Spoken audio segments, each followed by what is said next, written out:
Iwono Niskala sigra hatangkep asta priyaga kekalih tandha yekti sida karya kang ateges hangentasi karya.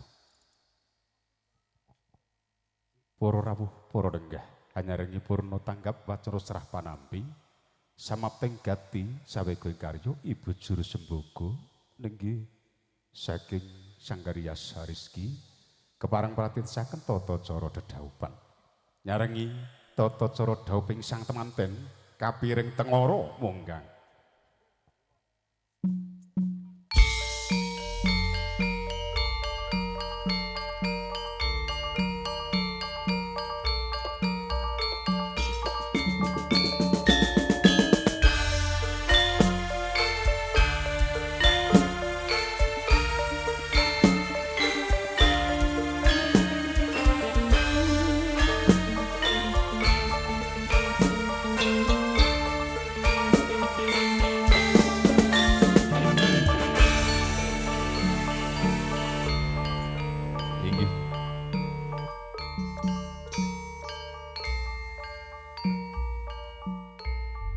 Wangsane Prasojana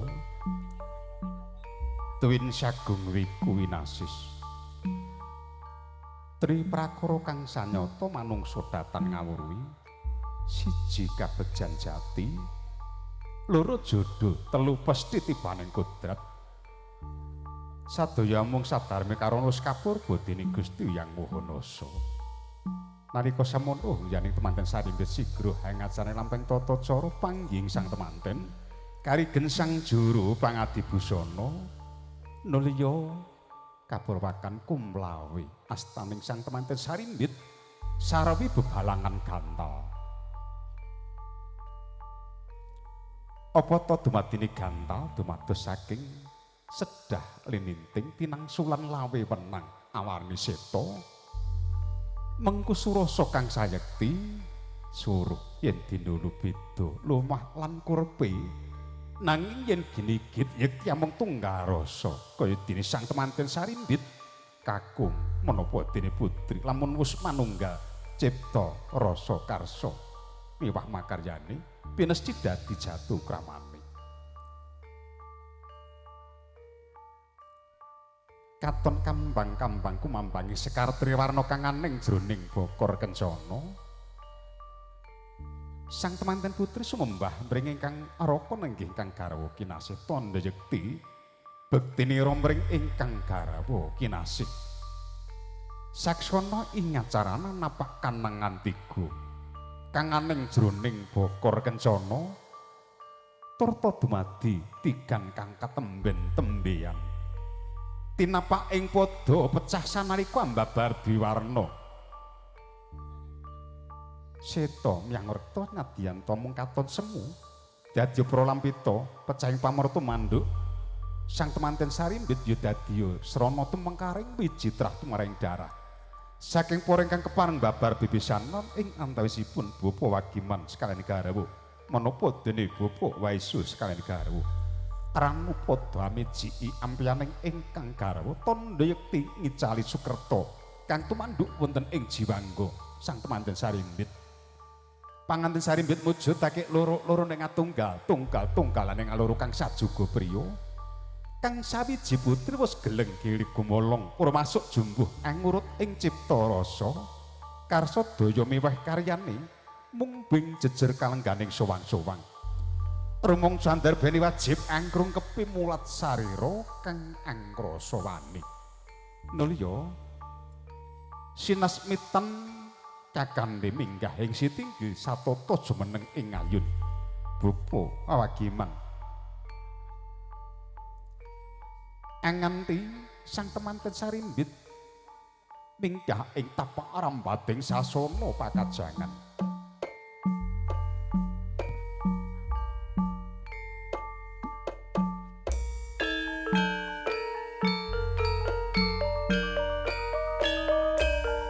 Nyaring berbani Gusti kang weruh beng dumadi mugi dhawnya sang temanten kuntaping bawana kuntap saindenging Nuswantara.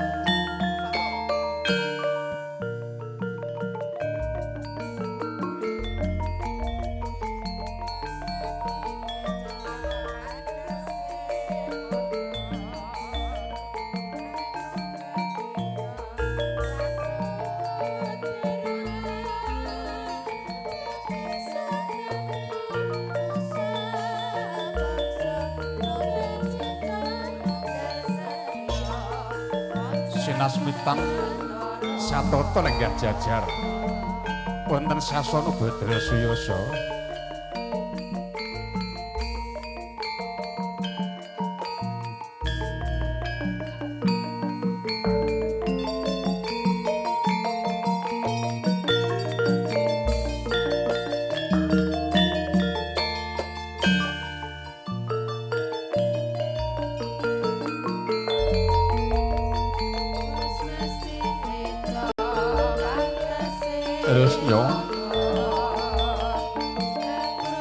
kapundhut foto nulya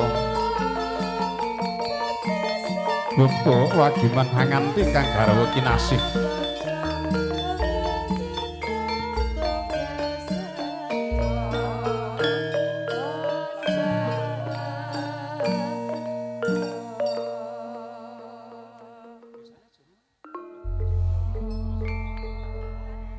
inggih Satata lenggah jajar sang temanten sarimbit jinajaran kang sudarma sarimbitan kantun kadang pisan sutresna para lenggah wanji prayogi kadang-kadang keluarga koki kundang keparang mangayu bagyo lajeng babar pakaryan wonten pamadyaning pandhapi bargyan sarengan kaliyan kadang-kadang panjara swara wasis Panjara swara kinin endi wadu kepareng tumedhakipun kanca-kanca koki kondang catering sumangga nu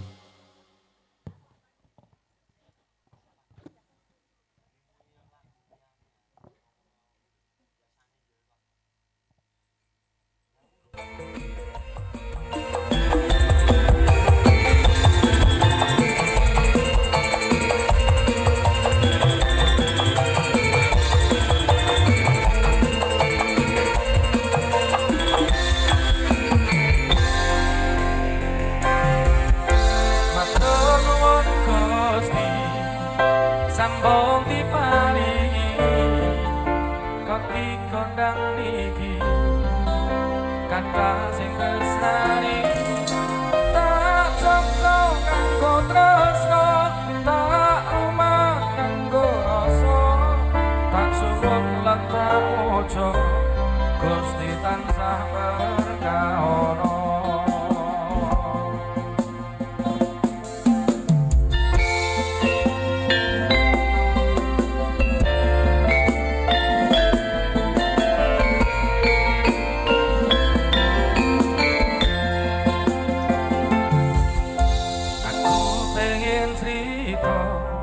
rasa bunga sing nang dodo rezeki sing tak tampa kanggo nguripi keluarga wayah udan lagi rasa wayah panas rati gagas perjuanganku selama iki nyambut gawe kanthi ikhlas tak lakoni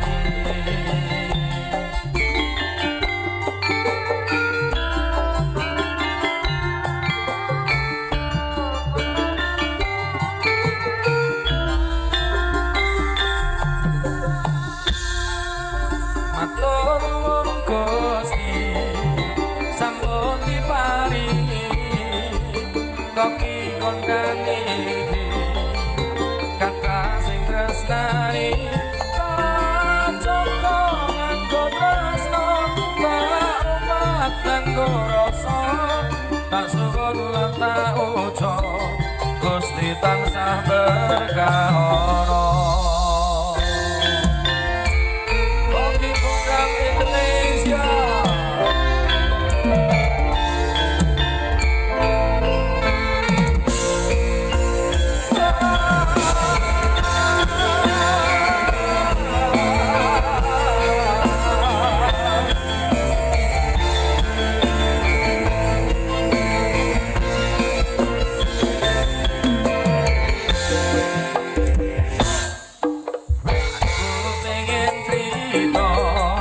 sokongnya sing nang dodo rezeki sing tak tampa kanggo nguripi keluarga wayah udan rati rasa wayah panas rati gagas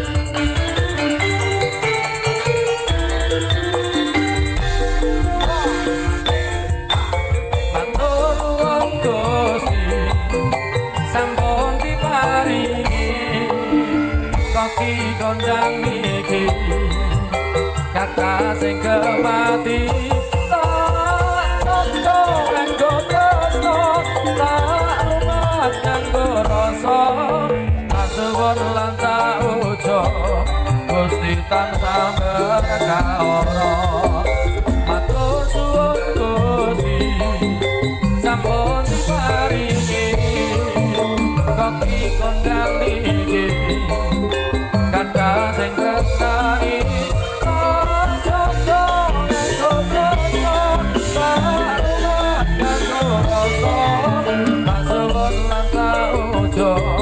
Gusti tansah berkaora tak suwun lan tak ujo Gusti tansah berkaora matur suwun Gusti berkah ingkang kula dampi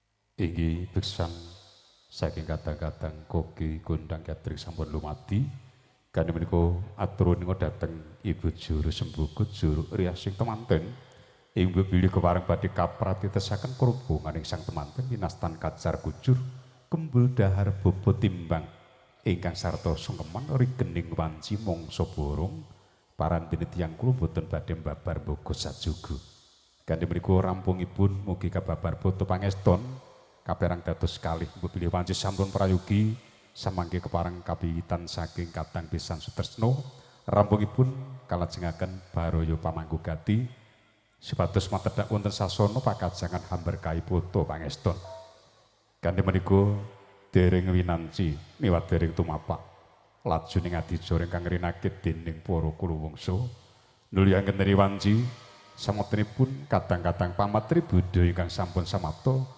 lumantar kadang kula nggih Bapak Sudara sumangga nuwun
kula nuwun. Bismillahirrahmanirrahim. Assalamualaikum warahmatullahi wabarakatuh. Awit sami hangraos manising maduka tresnan satemah Hyang Bawana Swamba Baradaya pangaribawa kawilujengan kabagyan mewah katentreman mugi tansah kasarira ing jiwangga kita ramentah sagung tumitah lumeber sagung dumadi mugi rahayu niskala. Nuwun kula nuwun kunjuk ing ngarsanipun para pepundhen sepuh bini sepuh aji sepuh mewah ingkang kasepuhaken ingkang sampun pono ing pamawas malebda ing pitutur tuhu anggung mastuti dhateng pepoyaning kataman ingkang tuhu kinabektin mewah pinundi para rawuh para lenggah kakung Sumawana putri miruganipun Baraya Agung Kadang Pisan Sutresna ingkang tuhu pantes nampi sagung pakurmatan para sutresna budaya para kadang werda muda sabaya yuswa ingkang tansah cinaket ing raos katresnan tuhu winantu ing suka rahayu. Ngaturaken pambagya wilujeng sonten saha wilujeng pepanggihan malih kaliyan prikanca pametri budaya campur sari janggep saksena ingkang kepareng dipun pangarasani Adimas Nyenyep Sukandar Esen kepareng mijil saking laladan Desa Tegal Mulya Kecamatan Kemalang Kabupaten Klaten Bersinar. Siang sonten menika campur sari saksena jangkep renenggo sarta kasengguyung wasis Floren Audio Sound System mewah kalestanturaken lintang video shooting production nyengguyung ngadeging paregyan dauping putra temanjan sarimbit lenggih daupipun putri kinasih saking panjenenganipun Bapa Wagiman Ibu Pawit ingkang sesilih diah retnaning ayu Fitriani Solehah Putri kasebataning sedya jinadu kalian yoga panjaluki nasih saking panjenenganipun Bapa Waisul Sarimbit Ibu Nora Nisda ingkang sesilih anak Mas Bagus Muhammad Nadif Aryuda pidalem wonten Pandansari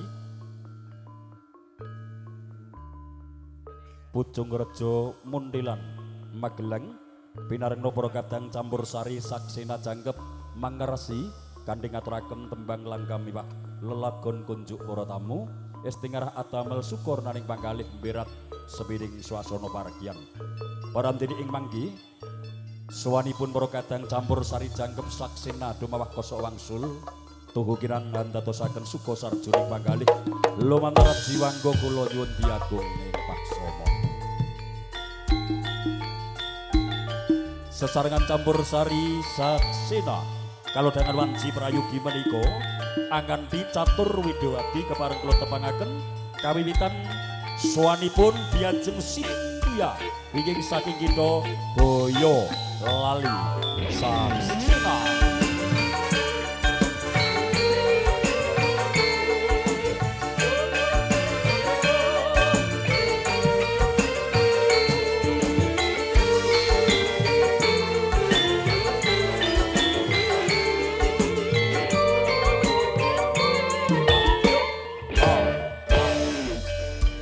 Diajeng Citra Margareta Klaten.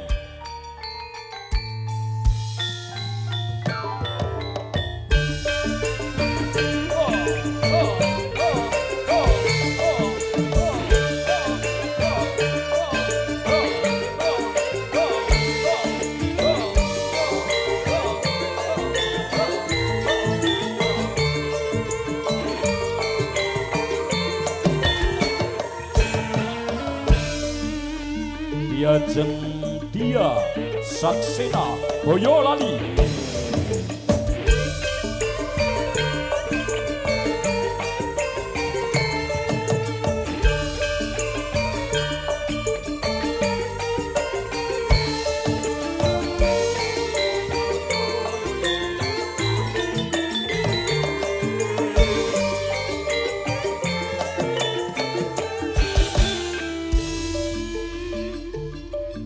Wah Yuni Boyolali Saksena.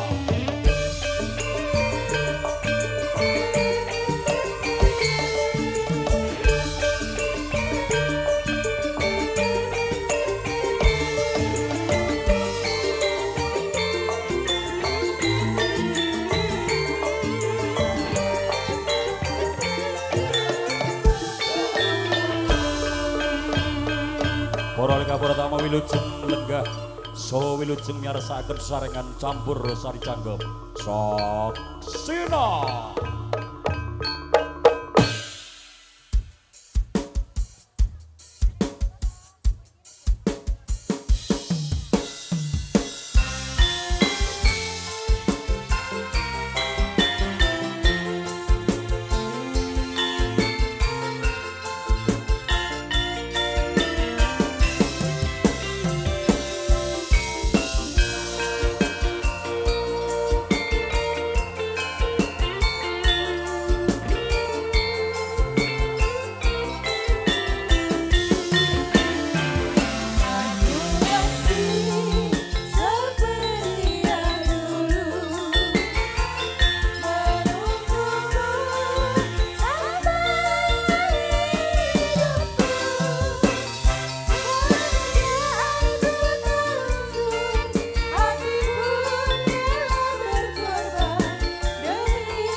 Salam pambuka sinarakan para kadang campur sari canggep saksina para tamu.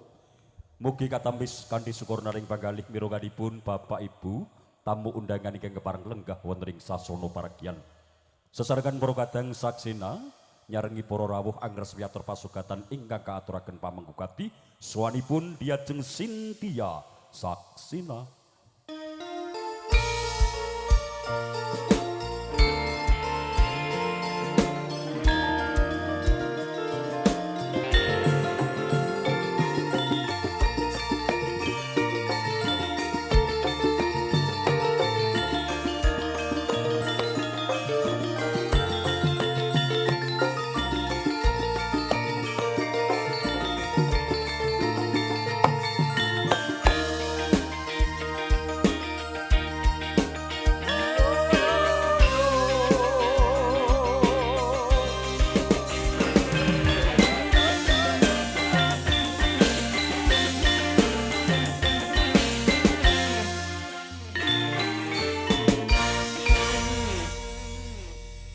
Alhamdulillah Mbak Sintia.